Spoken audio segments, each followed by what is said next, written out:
Assalamualaikum warahmatullahi wabarakatuh. Sebelumnya salam sejahtera bagi kita semua. Sebelum memulai penyampaian materi dari saya ingin bertanya dulu kabar dari teman-teman. Gimana kabarnya teman-teman? Alhamdulillah, baik saja. Kurang baik. Semoga kita selalu dalam keadaan sehat walafiat. Amin. Kita memulai pelajaran hari ini, alangkah baiknya kita berdoa terlebih dahulu agar pelajaran hari ini dapat diberkahi oleh Allah Subhanahu wa Ta'ala. Berdoa menurut agama dan kepada kepercayaan kita masing-masing. Berdoa dimulai.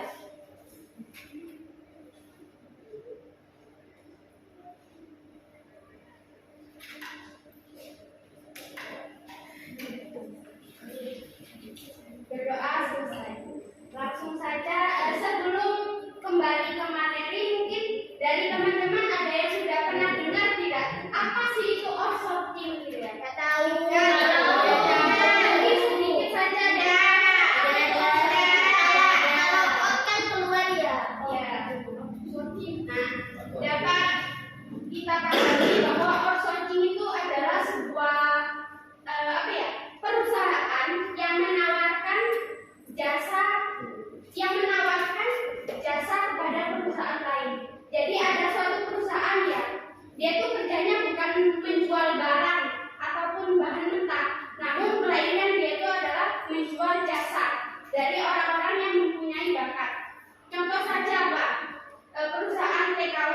Tahu perusahaan TKW nggak teman-teman? Apa yang dijual ya? Bukan barang, bukan makanan kan? Tapi yang mereka jual adalah jasa dari para TKW, gitu ya. Nah, pada Undang-Undang Nomor 13 Tahun 2003 atau Undang-Undang Ketenagakerjaan, outsourcing adalah penyerahan sebagian pekerjaan kepada perusahaan lain atau subkon. Jadi pekerja yang dipekerjakan oleh perusahaan outsourcing ini adalah perusahaan yang menawarkan jasa. Jadi suatu perusahaan itu menyewa jasa dari suatu perusahaan yang mempekerjakan jasa tersebut. Nanti pendapatan dari pekerja yang dipekerjakan tadi itu hasilnya dibagi dua atau 50% oleh perusahaan yang menawarkan jasa tadi.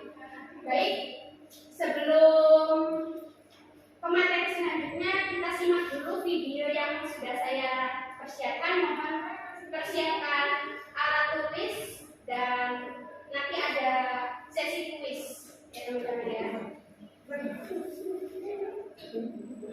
Mohon dipersiapkan.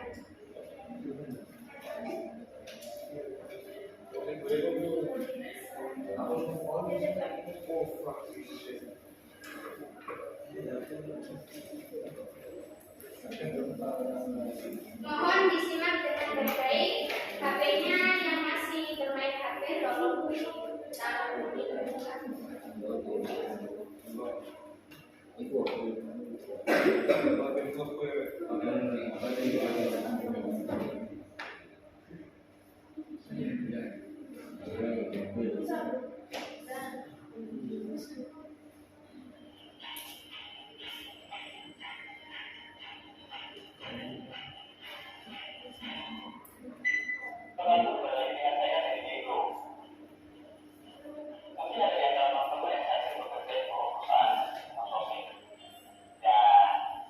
Banyak teman-teman yang dimaksud oleh perusahaan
Mungkin untuk melanjutkan penjelasan selanjutnya ada dari teman-teman sedikit menyimak atau dapat mengambil poin dari video tadi.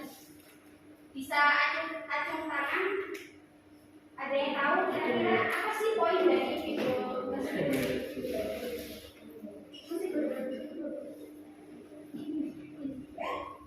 Ada yang tahu? Kata kuncinya itu kenapa sih perusahaan outsourcing ini muncul? Apa sih bedanya dengan perusahaan-perusahaan yang tidak menggunakan sistem outsourcing gitu ya?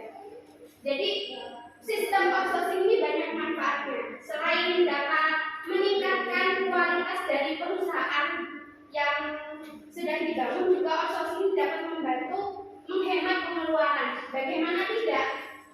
Perusahaan ini tidak perlu lagi mencari atau meluangkan tenaganya untuk repot-repot mencari tenaga kerja yang berpotensi. Mereka bisa menyewa perusahaan outsourcing ini untuk apa? Menyewa jasa yang mereka jual melalui apa?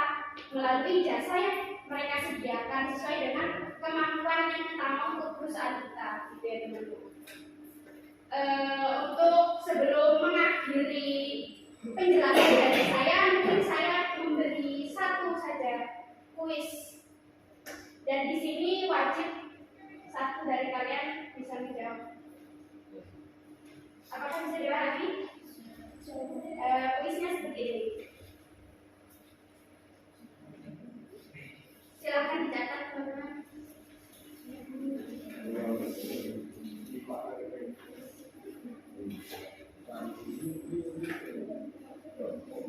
Apa saja faktor yang menyebabkan munculnya perusahaan outsourcing? Dari yang sudah dijelaskan dari video yang saya sampaikan. Faktor apa yang menyebabkan perusahaan outsourcing ini muncul?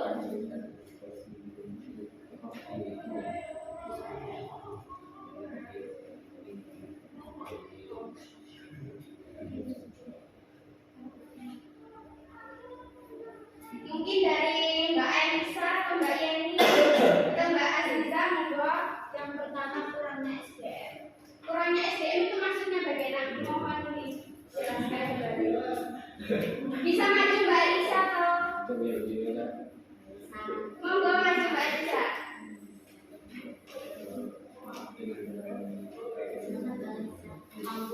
Ayo Mbak Anissa, maju Mbak Anissa. Tadi Mbak Anissa menyebutkan salah satu faktor munculnya perusahaan outsourcing itu adalah apa tadi Mbak Anissa? Kurangnya SDM. Nah, kurangnya SDM ini kenapa sih berhubungan dengan perusahaan outsourcing ini Mbak Anissa? Kalau menurut Mbak Anissa sendiri, SDM itu apa sih maksudnya? Ya, sumber daya manusia ini kenapa sangat dibutuhkan oleh suatu perusahaan Mbak Anissa? Karena sangat penting jika tidak ada SDM itu. Ya, gimana Mbak Anissa yang membayarnya begitu? Kenapa? Kalau misalnya nggak ada SDM yang unggul itu apakah yang terjadi oleh suatu perusahaan? Atau misalkan SDM di suatu perusahaan itu merosot gitu atau tidak berkualitas, apakah yang dapat terjadi oleh suatu perusahaan? Perusahaan tersebut akan terjadi kebangkrutan. Terjadinya kebangkrutan itu akibat apa sih Mbak Anissa? Akibat SDM yang kurang memadai. Jadi menurut Mbak Anissa ini SDM itu sangat penting ya bagi suatu perkembangan suatu perusahaan ya Mbak Anissa ya. Mungkin beri aplaus dulu untuk Mbak Anissa. Ya, jadi dapat disimpulkan bahwa outsourcing ini sangat dibutuhkan sekali ya untuk perusahaan, selain dapat mengembangkan kualitas perusahaan tersebut, juga bisa membantu menaikkan produksi dari suatu perusahaan tersebut, karena perusahaan tidak perlu mencari lagi potensi karyawan di luar sana, karena bisa menyewa langsung dari perusahaan outsourcing yang menyediakan tenaga kerja yang sesuai dengan kemampuan kita. Mungkin itu saja dari saya, kurang lebihnya saya mohon maaf. Kita beri aplaus untuk kami semua.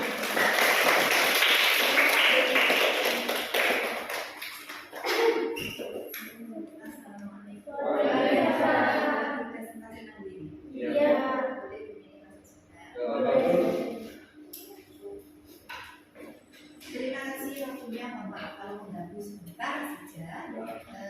Kita dari kemarin lagi penilaian akreditasi kemarin dan sekarang.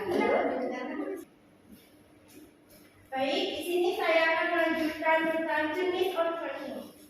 Yang pertama yaitu memborong pekerjaan. Memborong pekerjaan menurut pasal 65 Undang-Undang Nomor 13 Tahun 2003 tentang penyerahan. Apa yang dimaksud dengan penyerahan? Ada yang tahu? Tidak. Tidak, Bu. Apa itu penyerahan maksudnya, Bu? Penyerahan maksudnya itu pelaksanaan pekerjaan perusahaan yang lain itu melalui perjanjian yang dibuat oleh tertulis. Maka ada beberapa syarat yang akan dilakukan oleh pekerja ini. Yang pertama, melakukan secara terpisah. Maksudnya secara terpisah itu si A bekerja di sini ya sama si B. Nah nanti dipisah, jadi yang A pindah yang ke B gitu. Perusahaan ke B maksudnya. Yang kedua yaitu melakukan dengan perintah langsung atau tidak langsung. Maksudnya pemerintahan tidak langsung itu kayak misal guru kuli bangunan, kan itu kan cuma disuruh saja, kan bukan dari pemerintah. Kalau pemerintah misal kayak tugas proyek jalan gitu. Yang ketiga, kegiatan penunjang perusahaan secara keseluruhan. Yang keempat, tidak menghambat proses produksi secara langsung. Begitu. Baik, yang kedua, penyediaan jasa buruh pekerja atau buruh. Dalam pasal Undang-Undang Nomor 13 Tahun 2003 tentang tenaga pekerjaan. Buruh atau pekerja dari sebuah perusahaan yang menyediakan jasa buruh dan pekerja itu tidak boleh dilakukan oleh pemberian kerja dengan cara melaksanakan kegiatan pokok atau kegiatan yang berhubungan dengan proses produksi, yang kecuali kegiatan untuk jasa menunjang untuk kegiatan produksi. Terima kasih. Apa ada yang ditanyakan?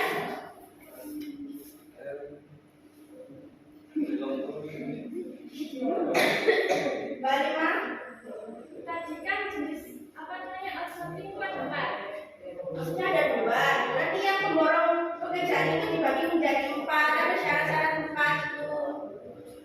Terus dari situ apa sih kekurangan dan kelebihan dari apa namanya outsourcing ini menjadikan memang outsourcing? Sama. Itu materi dari Mbak Tati. Oh iya, tadi saya Ada yang lain? Dari syarat-syarat keempat tersebut, persyaratan tersebut yang paling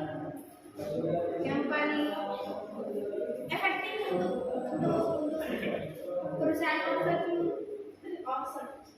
ini apa? Menurut saya ya, itu dilakukan dengan pemerintah langsung. Soalnya enakan kalau gajinya di pemerintah itu kan lebih besar gitu. Kalau di rumah itu kan cuma berapa. Misalnya, ayah saya itu bekerja di jalannya kayak apa kuli bangunan itu Pak.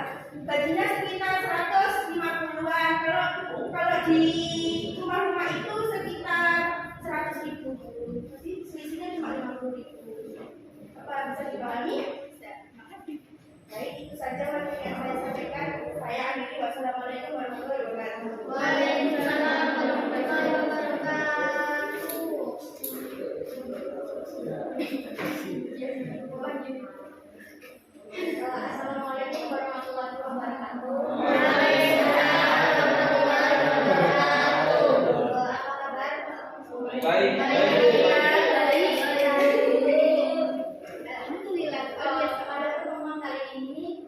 materi yang akan kita bahas yaitu tentang keuntungan outsourcing. Sebelum masuk ke materinya, mungkin dari teman-teman ada yang tahu contoh pekerjaan outsourcing itu apa? Tidak. Jadi penjelasan sebelumnya ada dikasih tahu salah satu contoh pekerjaan outsourcing. Kurang TKW. Ya, jadi contoh salah satu contoh pekerjaan dari outsourcing yaitu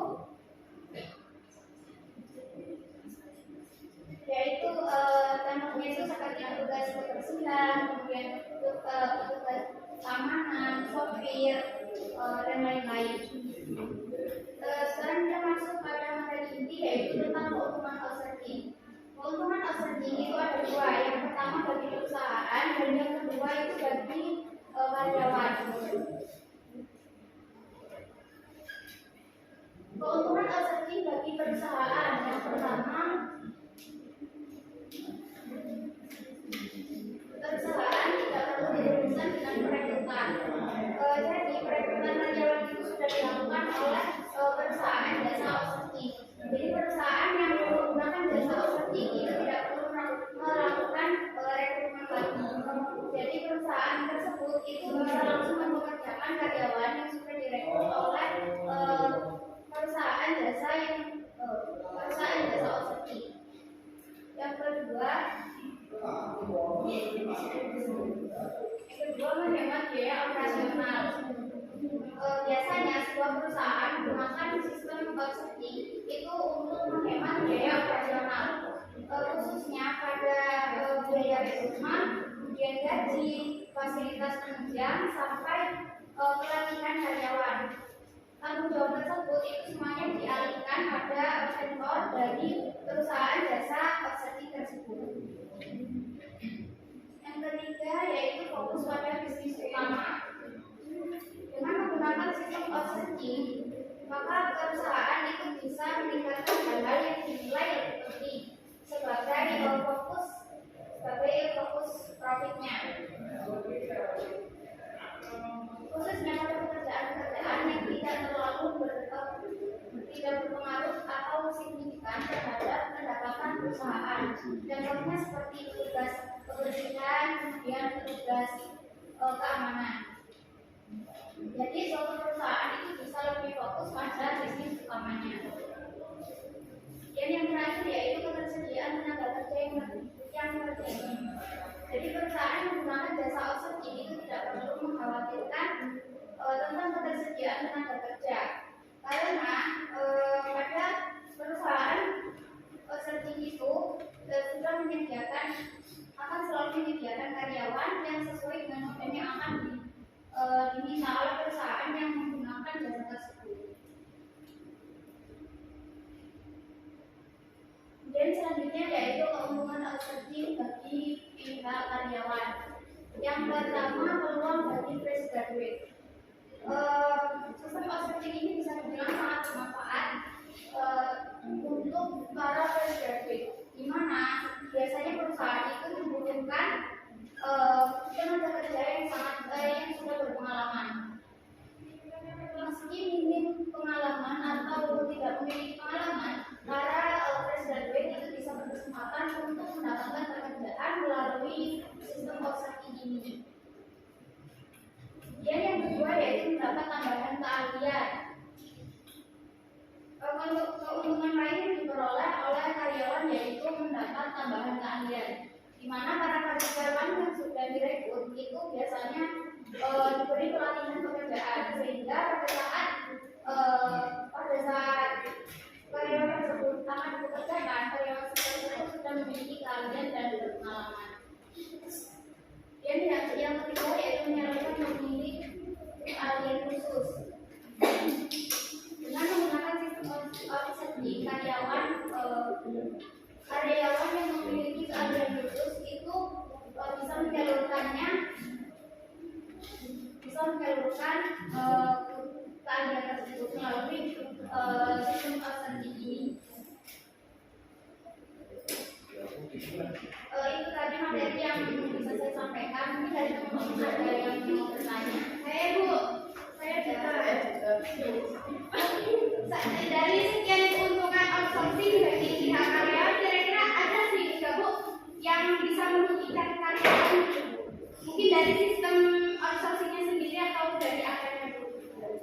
ada. Biasanya itu ada beberapa perusahaan jasa outsourcing itu yang memotong gaji para karyawannya. Tapi itu hanya beberapa. Jadi tidak semua perusahaan jasa outsourcing itu melakukan hal tersebut. Jadi saya kan tadi ada kekurangan ya. Terus dari kekurangan itu gimana cara mengatasinya dan tentang gaji? Berapa persen sih potongan gaji dari outsourcing itu? Perusahaan outsourcing Ya. dengan dasar Solusi sama berapa persen potongan gaji dari perusahaan outsourcing itu? dari Ya. kekurangan yang masih disebutkan tadi. Ya. Kurang tahu ya karena bisa dibilang itu kan apa namanya korupsi gaji dari karyawan. Jadi uang atau gaji dari karyawan potong mungkin pakai oleh perusahaan atau mungkin dari tiket dari perusahaan.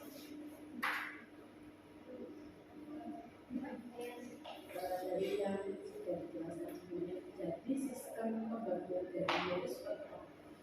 Melalui pihak perusahaannya langsung atau melalui perusahaan lewat perusahaan?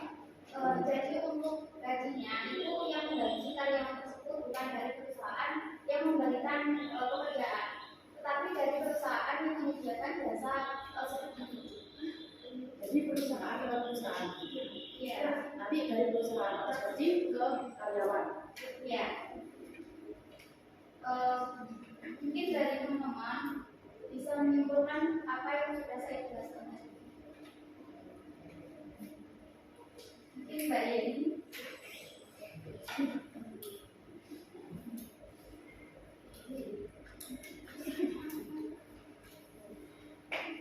Nggak ada. Oke, jadi kesimpulan dari materi yang sudah saya sampaikan tadi yaitu outsourcing itu tidak hanya memiliki kekurangan atau kerugian, tapi juga memiliki keuntungan entah itu bagi perusahaan atau bagi para karyawannya. Mungkin pertemuan kali ini akan saya akhiri. Semoga materi yang sudah saya sampaikan bermanfaat untuk kita semua. Wassalamualaikum warahmatullahi wabarakatuh.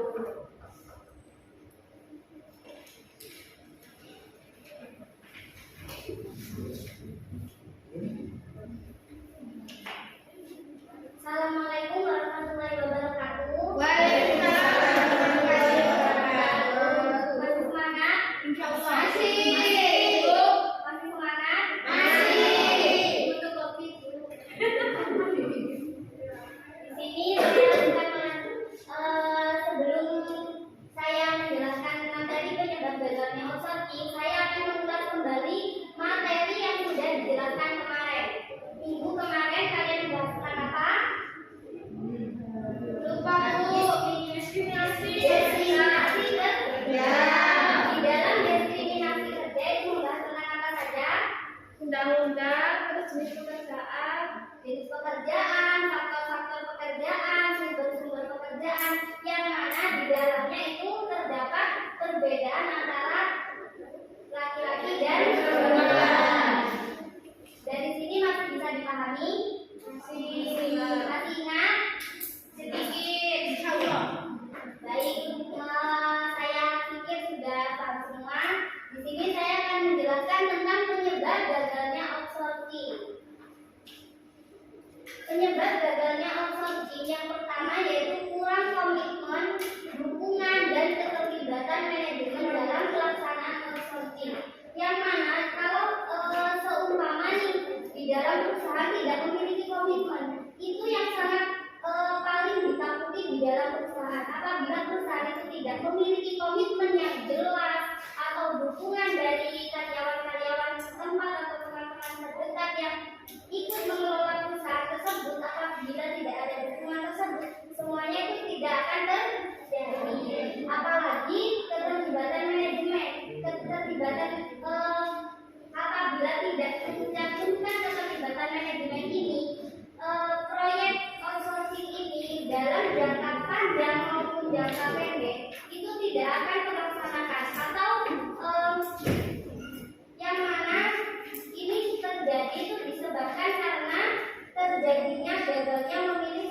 biasanya kan ada vendor yang tidak bisa memenuhi kebutuhan perusahaan tersebut.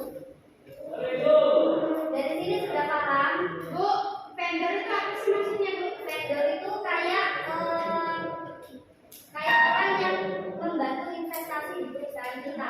Jadi yang menginvestasikan ke Ya, tapi lebih tepatnya bukan hanya investasi, tapi vendor ini ikut mengelola perusahaan tersebut. yang pihak yang menanam saham ke Ya, perusahaan. seperti itu.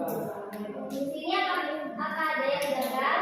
Sebelum saya lanjutkan, Baik, Bu. dari Mas Arya bisa paham? Selanjutnya yaitu kurangnya pengetahuan mengenai siklus outsourcing secara detail atau utuh dan benar. Jika seorang pengusaha itu tidak memiliki pengetahuan siklus outsourcing itu secara detail atau secara jelas, outsourcing ini kemungkinan besar akan muncul kegagalan. Dari sini maka seorang pengusaha itu dibutuhkan bukan hanya biasanya kan ada uang pasti berjalan, tapi bukan itu. Kalau hanya uang saja itu tidak bisa menjadikan jaminan, tapi usaha dan pikiran atau IQ yang tinggi itu butuh sekali. Dalam seorang jati diri seorang pengusaha itu harus memiliki IQ yang tinggi, harus meskipun bukan IQ, yang penting beliau itu mempunyai komitmen yang sangat jelas dan tepat yang nantinya pasti akan terjadi, bukan hanya kegagalan saja. Dari sini paham? Selanjutnya yaitu kurangnya cara mengkomunikasikan rencana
pondok pesantren. Di dalam pondok pesantren itu kan pasti punya visi misi. Kalau di dalam pondok pesantren tidak ada visi misi, tidak akan ada santri yang masuk ke sana. Soalnya tidak jelas kedepannya mau bagaimana, seperti apa. Dari sini sudah paham. Mau tanya, visi dan misi dari perusahaan asuransi itu sebenarnya apa sih? Visi misi Tergantung dari perusahaannya. tergantung dari perusahaannya. Nah, Salah satu contoh. salah satunya menyelesaikan bangunan secara seumpama ini di outsourcing yang membuka lahan untuk apa? Kuli biasanya kan ada.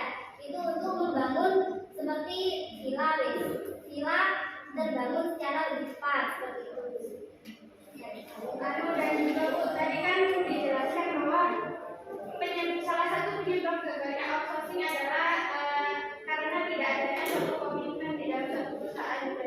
Ya, Jadi maksud pentingnya komitmen bagi suatu perusahaan itu apa sih Bu? itu sangat penting sekali. Kita ambil contoh yang paling sepele. Di hidupnya kalian ada mempunyai komitmen nggak? Pasti kan? Sama halnya di dalam perusahaan tidak punya komitmen. Pasti hidupnya kalian itu akan kontak-lantung seperti apa? Nggak tahu kan ke depannya mau kemana. Terus seperti halnya kita mau sampai ke universitas besar. Kan awalnya tidak terpikirkan. Tapi kita awalnya memiliki komitmen, oh ya saya ke depannya pasti harus meskipun bukan orang kaya, tapi kita harus sukses. Intinya sukses secara sehat, sukses dunia akhirat. Ya, Salah satu komitmen yang harus dimiliki oleh suatu perusahaan dan perusahaan itu apa sih? memiliki kinerja yang sangat intelek Maksudnya dan juga IQ. Bagaimana ya kan tadi kan soal visi misi. Bagaimana jika visi misi yang dalam perusahaan outsourcing itu tidak tercapai, apa bisa dikatakan dengan visi misi yang jelas? Dan apa yang dimaksud dari itu berarti itu masih dikatakan visi misi yang tidak jelas. Dalam visi misi yang tidak jelas ini itu bisa memiliki perusahaan yang bekerja sama dengan itu memiliki visi misi yang tidak jelas. Itu kan sudah termasuk. Terus ada juga perusahaan yang tidak siap untuk proses perubahan. Biasanya kan ada kan semua pekerjaan itu tidak selamanya mulus. Seperti bukan tidak selamanya mulus, pasti ada ujian itu apa. Jadi apa yang dilakukan untuk mewujudkan visi misi yang tidak jelas? Mewujudkan visi misi yang tidak jelas. Sebenarnya kan ada visi misinya, cuma kan itu kurang efektif gitu, terus kayak kurang standarnya tuh nggak tercapai untuk melakukan visi misinya. Gimana? Itu sesuai dengan atasan.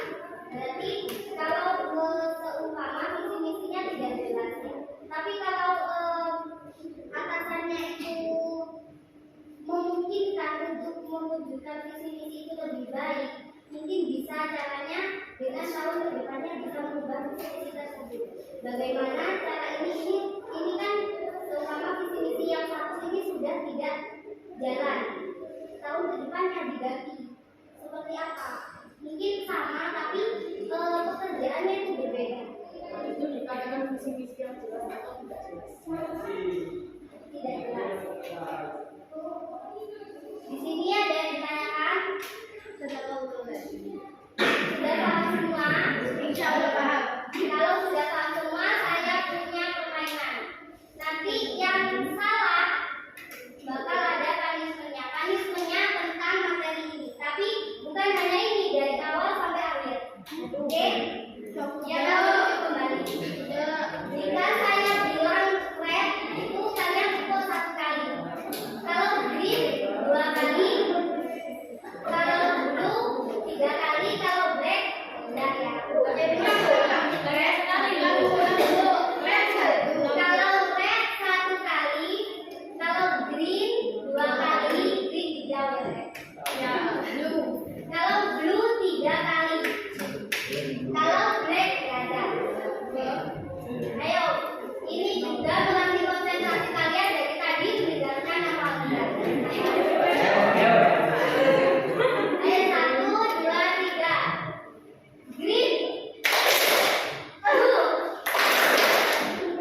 intinya ya. Ya.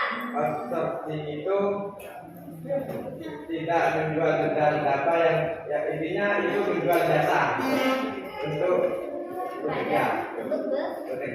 Siapa yang menjual jasa? Suatu perusahaan. Apa? Yang menjual SDM. Yang menjual jasa itu siapa? Yang menjual jasa.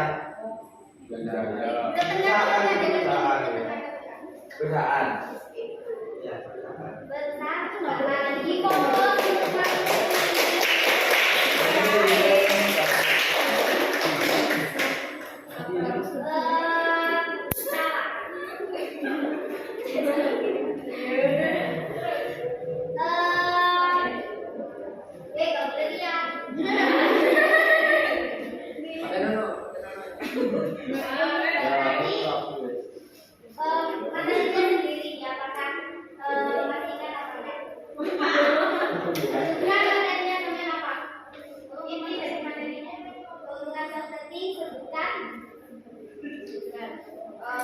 Keuntungan dari perusahaan yang pertama dari biaya operasional, yang kedua gimana nih? Yang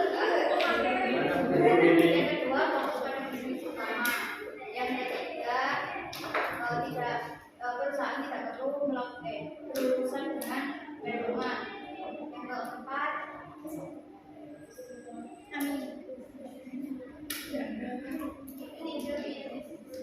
ketersediaan tenaga kerja.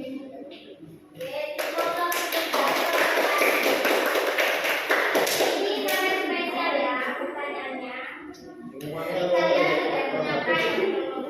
Kalian tidak punya ruang akreditasi di mana? Di ruang A.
Saya pernah baca buku, yaitu di situ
Oke.